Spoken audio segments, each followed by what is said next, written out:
Have you ever seen those commercials from Southwest Airlines? They always end with the tagline, "Want to get away?" Right? They always involve experiencing a really embarrassing moment, like throwing a game controller into a TV or accidentally popping a champagne cork into the good eye of a one-eyed man. And while we may have moments, maybe that aren't that dramatic, we all have those times where we just need to get away. And for me, and I know I've shared this before, one of my getaway places is here in Burien. It's Seahurst Park.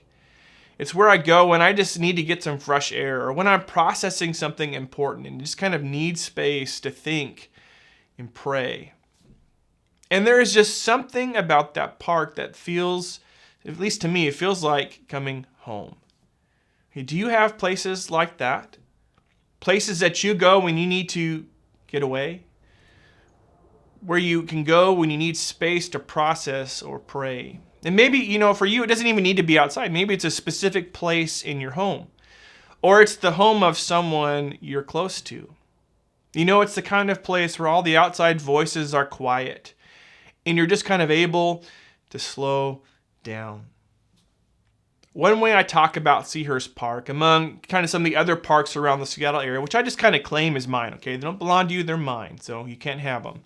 But the way I describe it is that like the veil between heaven and earth is just a little thinner there. Okay, for some reason, I just hear God more clearly in those places. Okay, and I get it. It probably has less to do with an ever-present God and more to do with my mindset. But it's true for me. And Jesus, believe it or not, had places like this as well. Places where he would go to process and pray. Where he could go when he just wanted to get away. And the story that we're going to look at today deals with a pivotal moment in a garden, sort of like a park, right? And one that had the power to break a much earlier garden moment all the way back at the beginning of the Bible in the book of Genesis chapter 3. And we're continuing in our series called Lent, where we have been focused in on key moments from the final week or Passion Week of Jesus, starting a few weeks ago with the triumphal entry and leading us up to the cross, which we will celebrate with Easter in just, believe it or not, 3 weeks from now. And I want to challenge you to continue to practice Lent in whatever ways you've decided either to fast something, put something down, or to pick up a spiritual discipline. And keep praying for those invite cards by name. And be open to opportunities to hand them out to those who need a community like Oasis. So let's dive into this key moment from Jesus' final week, one that takes place in a garden, and a prayer that would have eternal implications. If I could sum up the message today in a big idea, it would be this. Honest prayer can lead to faithful obedience. Honest prayer can lead to faithful obedience. Okay, prayer is going to be a big part of the message today. And I think it's important to distinguish right off the bat between honest, as I said in the big idea, honest or genuine prayer, and I guess what you would call not honest prayer. We'll just go with that. And Jesus shares a story that exemplifies both of these approaches to prayer in the gospel account of Luke. He shares this story in Luke chapter 18, starting in verse 10. Okay, 2 men went to the temple to pray. One was a Pharisee and the other was a despised tax collector. He's really setting up the story here. Hey, the Pharisee stood by himself and prayed this prayer. I thank you, God, that I'm not like other people, cheaters, sinners, adulterers. I'm certainly not like that tax collector. I fast twice a week and I give you 1/10 of my income. Okay, then we flip over to the tax collector, right, who stood at a distance and dared not even lift his eyes to heaven as he prayed. Instead, he beat his chest in sorrow, saying, "O God, be merciful to me, for I am a sinner." I tell you, Jesus says, this sinner, not the Pharisee, returned home justified before God. For those who exalt themselves will be humbled, and those who humble themselves will be exalted. This story perfectly illustrates what honest prayer looks like. Where the Pharisee, right, someone who would have been revered for their devotion to God, he really just prayed, right, to be seen and validated for how amazing he was. And then you contrast that, right, with this tax collector, right? Someone who would have been reviled, kind of the worst of sinners because of his devotion to these Roman oppressors over the Jewish people. And yet he prayed from his heart out of humility. And it was the tax collector who went home being justified, having his prayer heard by God. And how does Jesus finish that, right? For those who humble themselves, who come to God, open and honest, he says, will be exalted or honored. And that is what I mean when we talk about honest prayer. It's choosing to come before God plainly, as you are, having nothing to hide. Just open about your needs and desire to hear his voice. And that is the kind of prayer that we see from Jesus in this garden moment that I've already shared a bit about. Speaking of which, let's jump into our story in the gospel account of Mark. We'll be reading out of Mark 14, beginning in verse 32. They went to the olive grove called Gethsemane, and Jesus said, "Sit here while I go and pray."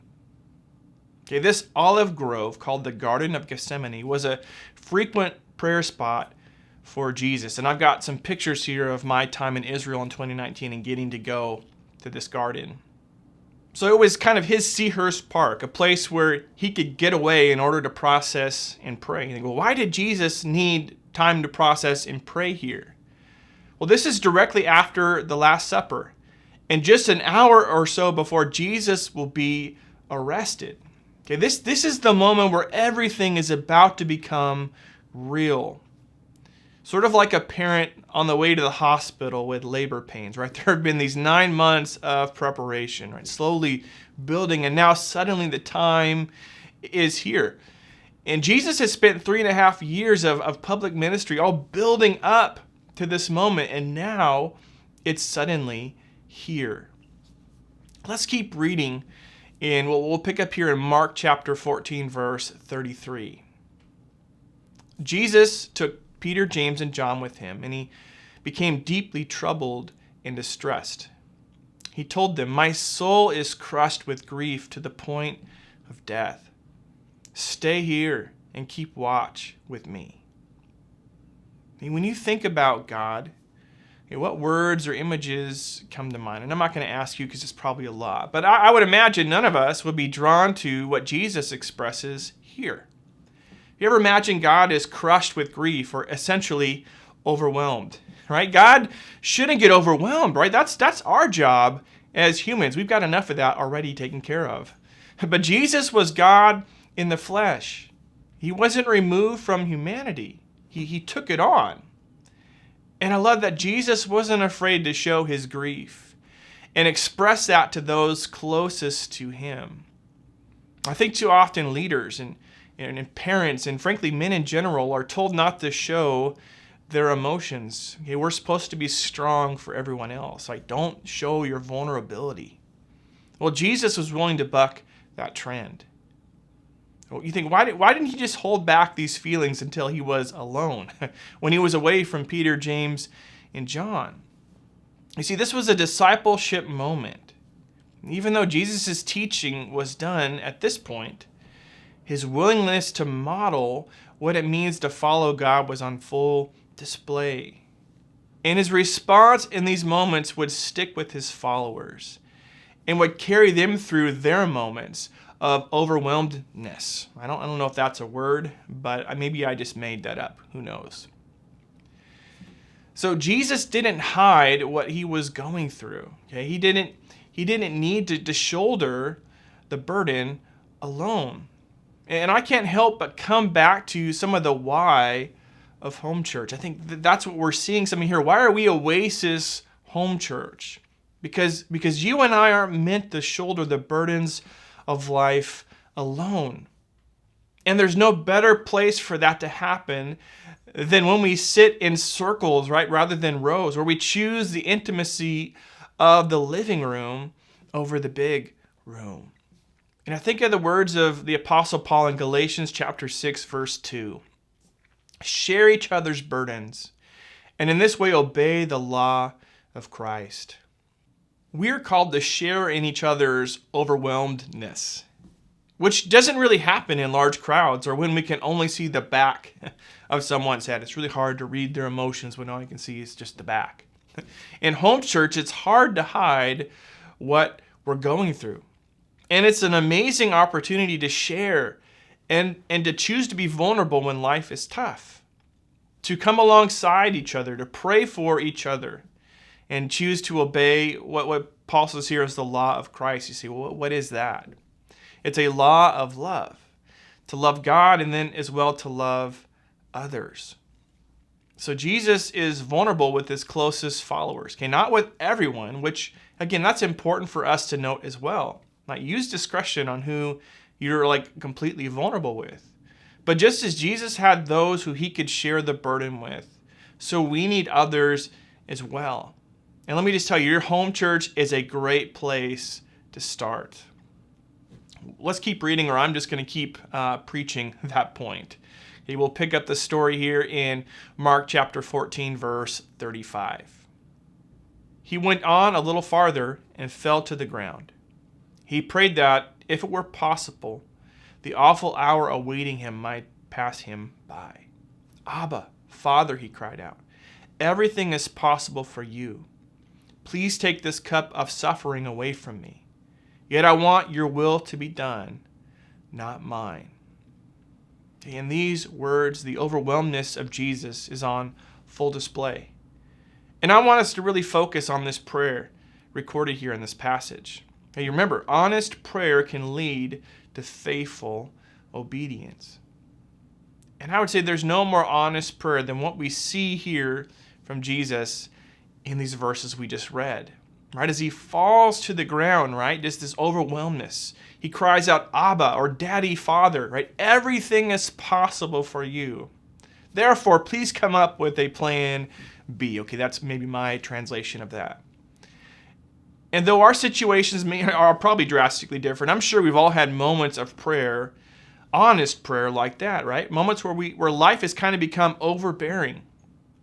We just as rather fade into nothing rather than face the situation that's staring at us. And we cry out to God, right? Get me out of this situation, God, please. I know you can do anything, so intervene in this circumstance. And I can remember a moment where I really needed God to show up, where I prayed similar to this, but it was about a financial situation. Maybe you can relate more to that than what Jesus is praying about. And I was a youth pastor in SeaTac, and we were hosting our first winter camp for churches in the South Seattle area. And everything was set. I mean, the week leading up to camp, we were ready to rock and roll, but, a big but, our registration numbers weren't where they needed to be. And we were facing a pretty major financial deficit. One that I couldn't even begin to try to explain to my senior pastor. And I can remember that Monday night leading up to camp, there was a prayer meeting. And I was pacing around the sanctuary, okay, not quite sweating blood here like Jesus, but pretty darn close, okay, asking God to come through to get us out of that situation. It was desperate times. And even though it came down to the last minute, in this instance, God did provide a way out. Or should I say, he opened a door. A church in the area had to cancel their winter camp last minute due to Stevens Pass being closed. And they needed something that just happened to be on the same weekend, which was amazing. It was a miracle. It lined up. And here's what's really cool. Do you know what that church was? Okay, it was Burien Free Methodist Church. And here we are now as Oasis all these years later. And we've all had those desperate, honest prayers to God, like we see Jesus doing here. But he goes a step further, I think, which is really the key to this honest prayer leading to faithful obedience. He says, yet I want your will to be done, not mine. If there's anything we could take away from this garden moment with Jesus, I would encourage you with those words. Okay, it's the eternal struggle. God's will versus our will. Which kingdom do we want to build? Right? There's our kingdom where what we desire, right, our will is done. And then there's God's kingdom where what he desires, right, his will is done. And the words of this prayer from Jesus, right, connect all the way back to Genesis 3. I know I kind of hinted at that earlier, where we read about another garden moment with Adam and Eve. They were made in God's image. They were living in daily communion with God. And we read about how they were tempted with the fruit from the tree of the knowledge of good and evil. And it really was with this proposition that they could become like God. Would they choose to build their own kingdom or God's kingdom? Okay, we all know how that story goes. As they ate from that tree and sin entered the world. But now we see Jesus in another garden with a similar opportunity, right? Will he choose his will, right? Remove this suffering from me, or God's will, right? Knowing all that would entail. I mean, eternity hinged on this moment.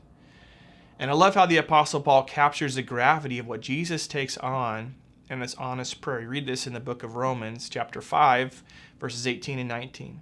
It says, yes, Adam's one sin brings condemnation for everyone, but Christ's one act of righteousness brings a right relationship with God, a new life for everyone. Because one person disobeyed God, many became sinners. But because one other person obeyed God, many will be made righteous. You see, Christ submits to the will of the Father in this emotional passage, right? In spite of, right, the human desire to escape his impending torture. And despite his longing to avoid pain, Jesus desires the will of God all the more. And in this we see Christ's heart for obedience and submission. And there's one more interesting connection in this honest prayer. And it says how Jesus utilizes here the Lord's Prayer. If you look in Matthew chapter 6, Jesus gave his followers and us a model of how to pray. And we see here elements of that prayer in this garden moment. I've got this picture here that shows on one side some elements of the Lord's Prayer in Matthew 6. Then on the other side has the comparable words in Jesus' garden prayer here in Mark 14. And we see how both of them start with identifying God as Father, right? In the Lord's Prayer, it's our Father. Here in Mark 14, it's Abba, Father. And then, of course, in the Lord's Prayer, it continues, hallowed or holy is your name. And here we see Jesus saying, everything is possible for you. You are the God who can make things happen. And then further down in that Lord's Prayer, there is the line, lead us not into temptation. And we see here with Jesus in the garden saying, take this cup of suffering from me. But here's the ultimate parallel, right? In the Lord's Prayer, Jesus instructs us to pray that we would ask for God's kingdom to come and his will to be done on earth as it is in heaven. And yet we see here with Jesus in Mark 14 saying, yet I want your will to be done and not mine. But here's the thing, Jesus gets even more granular here in Mark 14, right? It's not only on earth we want God's will to be done, but he says, in my body, in my life, God, would your will be done? And when we give our lives to Jesus, there are times where we can hold things back. We prioritize our will in considering life's plans and priorities in relationships. And yet we see here in the Garden of Gethsemane, Jesus gives us a model of submission to God in all things, right? Active obedience through honest prayer. Let's finish reading in Mark chapter 14, verse 37. When he returned and found the disciples asleep, he said to Peter, Simon, are you asleep? Couldn't you watch with me even 1 hour? Keep watch and pray, so that you will not give in to temptation. For the spirit is willing, but the body is weak. How alone did Jesus feel in this moment? Have you ever been around people but, just at the same time felt alone? Jesus returns to his disciples only to find them asleep. And thinking back to where we started with this series with the triumphal entry, where people line the streets right now in the moment of crisis, how things have changed. And I'm just going to be honest, I would have absolutely fallen asleep. It's nighttime. What is he expecting from his disciples? Right, Jesus says something interesting here, which I think goes beyond their sleeping through this impromptu prayer meeting. He says, keep watch and pray so that you will not give into temptation. For the spirit is willing, but the body is weak. What is Jesus telling them in this moment? Now, let's just focus on Peter, who Jesus kind of singles out here and refers to him by his old name, Simon. The temptation to come for Peter was the opportunity to deny Jesus. In fact, just before this garden moment, Peter had told Jesus he would never deny him. He would go with him anywhere. Jesus revealed that Peter would actually deny him 3 times that very night. In Peter's sleepy state here, rather than choosing to keep watch and pray as Jesus had directed him to do, I think directly connects to his denial of Jesus. Remember, honest prayer can lead to faithful obedience. What about us? How does Jesus' words connect to us today?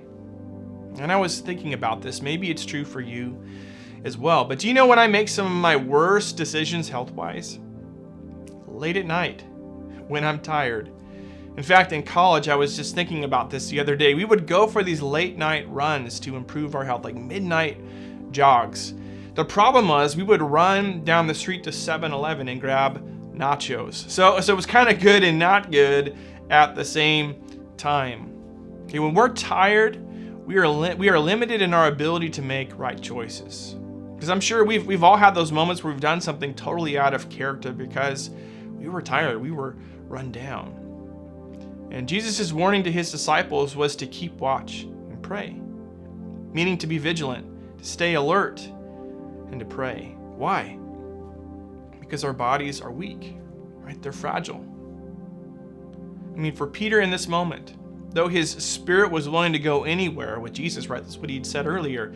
His body didn't necessarily agree. And in those moments of pivotal temptation moments, for Peter, his sleepy state led to ultimately denying Jesus. And this ties back well to the series we just finished called Running with Purpose. As the Apostle Paul challenges us, we need to train for godliness. You see, growth doesn't just happen. It's a choice we make to position ourselves for God to form us. And there are some amazing tools to help us stay vigilant, to stay alert to what God is speaking. And prayer is one of those. Right? Honest prayer can lead to faithful obedience. And I can't help but see the contrast between Jesus' prayer in the garden and the disciples' desire to sleep. And it really comes back to that question that I mentioned earlier of which kingdom are we looking to build?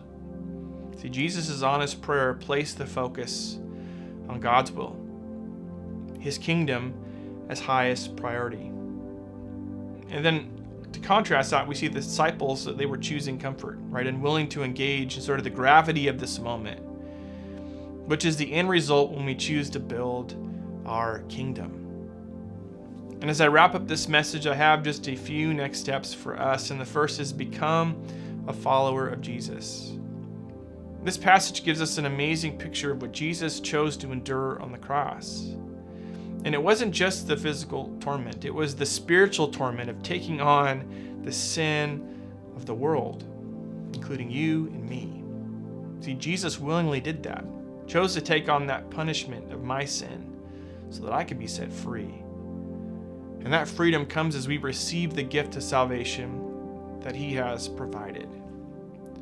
When we choose to surrender the kingdom of me and choose to place Jesus as king, as God's kingdom, his mission and values, as we choose to place that as highest priority, as we do that, we receive all that he has for us. And if that's something you're praying today, would you let someone in your home church know?